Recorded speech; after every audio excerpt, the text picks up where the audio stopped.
Hi everyone, I'm Fiona. I'm a PhD candidate here in the economics department. I am very honored to be talking today about my project on the effects of generative AI technologies. So a large body of literature has examined the effects of new technologies on different labor outcomes.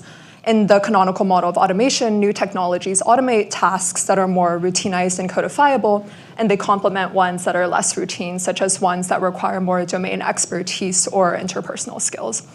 And as a result, for the past several decades, the adoption of new technologies has led to a rise in employment polarization and wage inequality. Automation has primarily displaced middle-skill workers, such as clerical or production occupations for which the work can be more easily coded. Generative AI tools, though, differ from previous technologies in their capacity to perform non-routine cognitive work.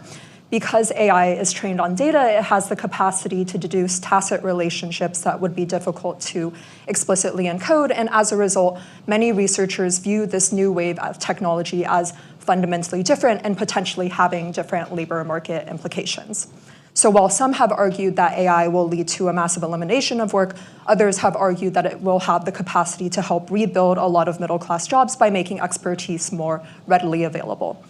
So in this project, we're interested in looking at the effects of AI on the organization of work, and specifically, we're going to be studying the effects of GitHub Copilot, which is a generative AI software development tool that was co-developed by GitHub and OpenAI. To answer this question, we're going to be using a new proprietary data set from a worker management platform that gives us detailed microdata from around 440 firms, and we're going to be exploiting variation and timing of firm-level adoption of this technology. Today, we're going to be showing results on 3 sets of outcome variables, which is productivity, task assignment, and labor demand. This connects to a large body of literature on the effects of technology on different organizational and labor outcomes. Most recently, there's been a lot of interest specifically on the effects of AI technology, so we're really standing here on the shoulders of giants. But we think of our project as still quite a big contribution to the literature due to, first, the breadth and depth of the data where we're able to understand the impacts on an entire pipeline of outcomes from the initial coding changes to task assignment to the hiring changes. And secondly, we're able to observe this across a large set of firms that are in different industries.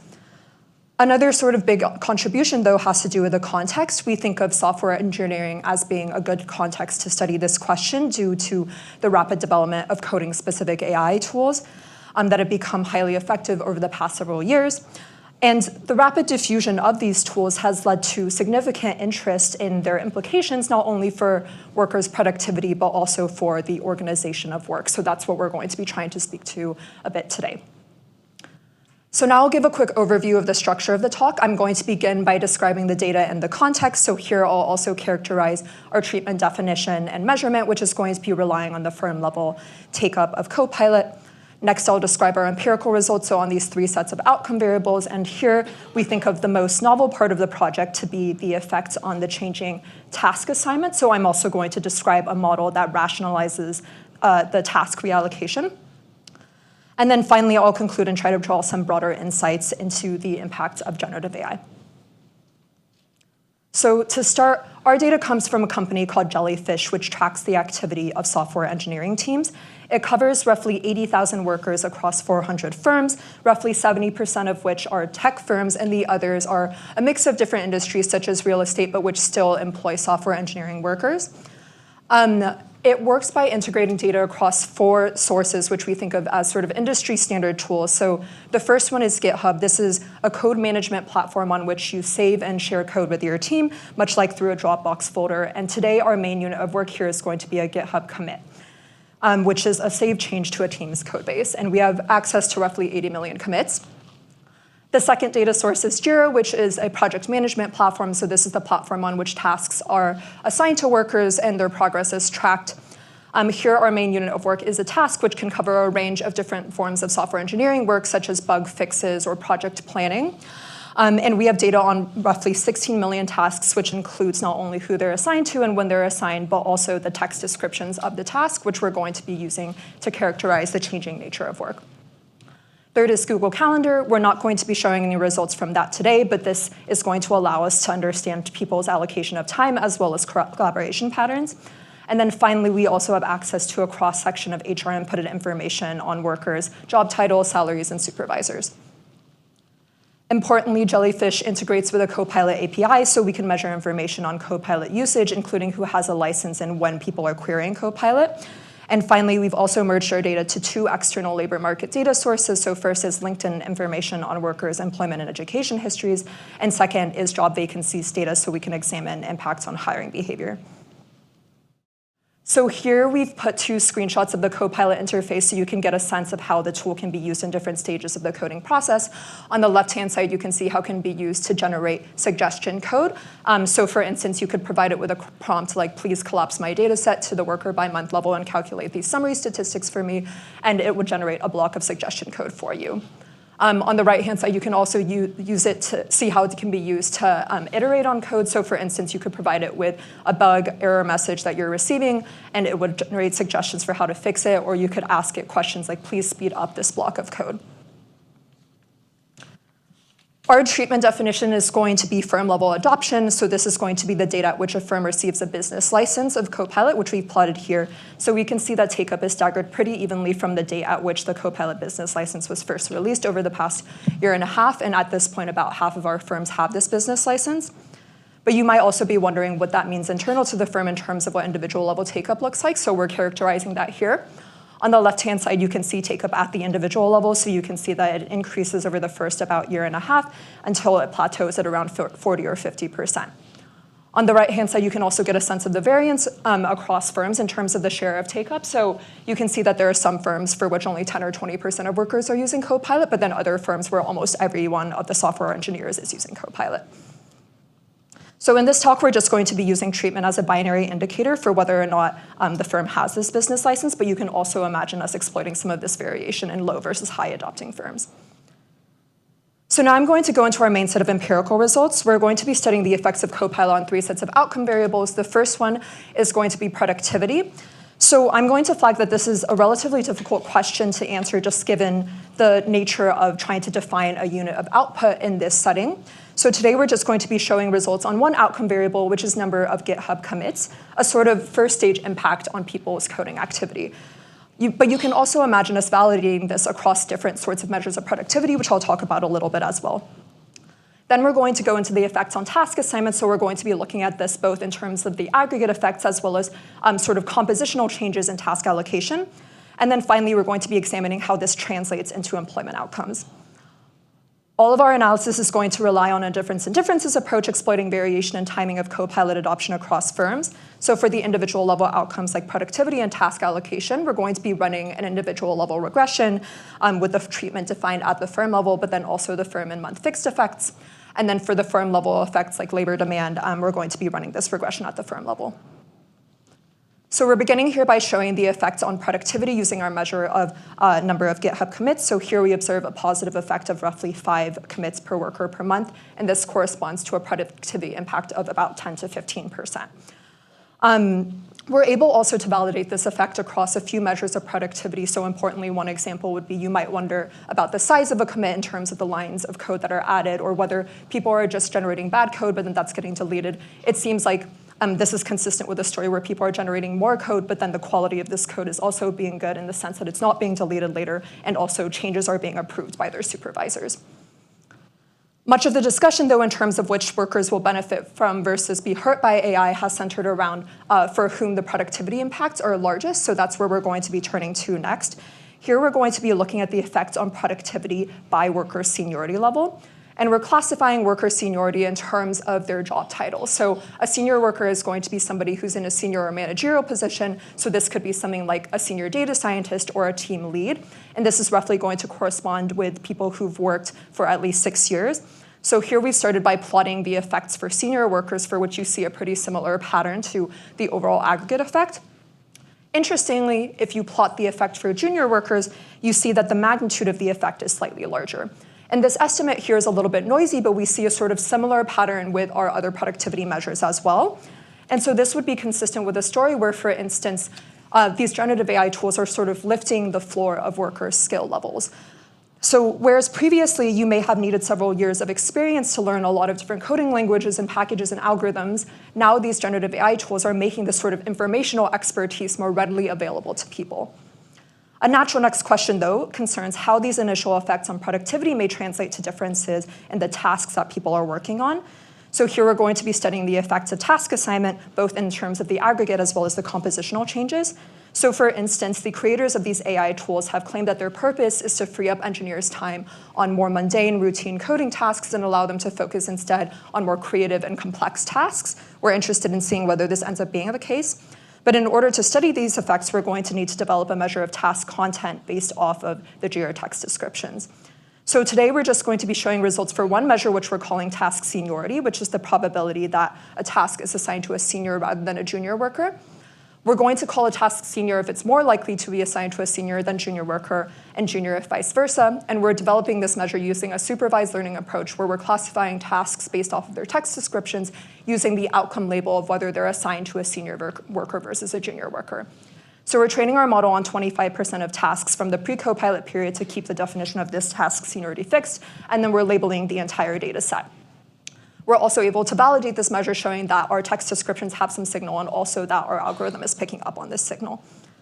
So to make things a little bit more concrete, though, I'll show a few examples of tasks and their associated seniority levels. So here I've begun by showing 2 examples of junior tasks. So this first one is a bit more superficial of a user interface change on the website. The second one is a documentation update.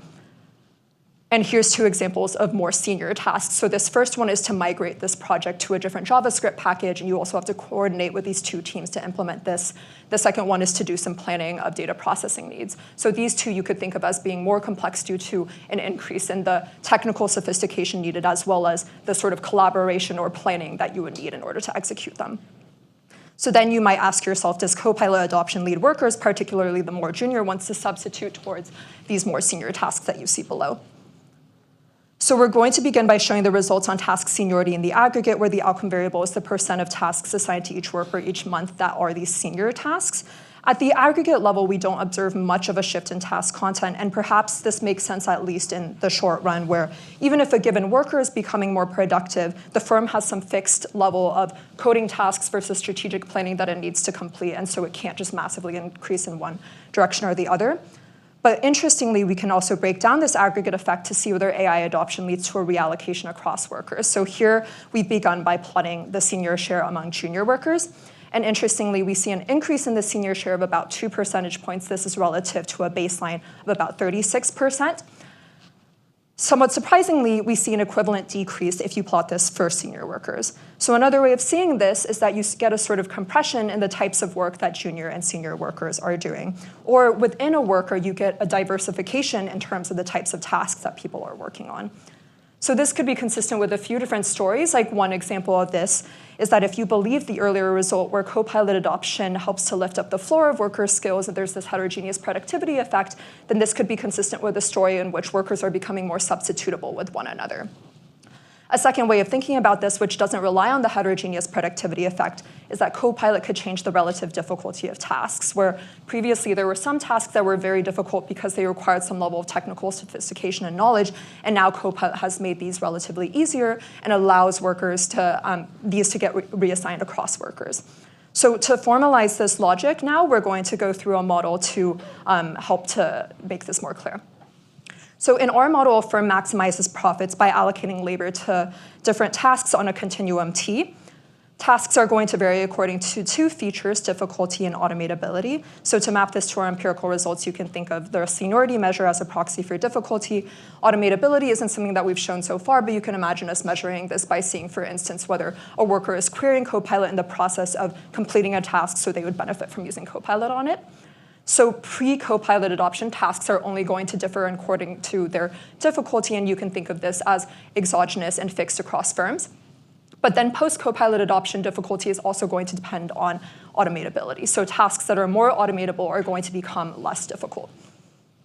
We have 2 types of workers, junior and senior, and these are allocated across the different tasks.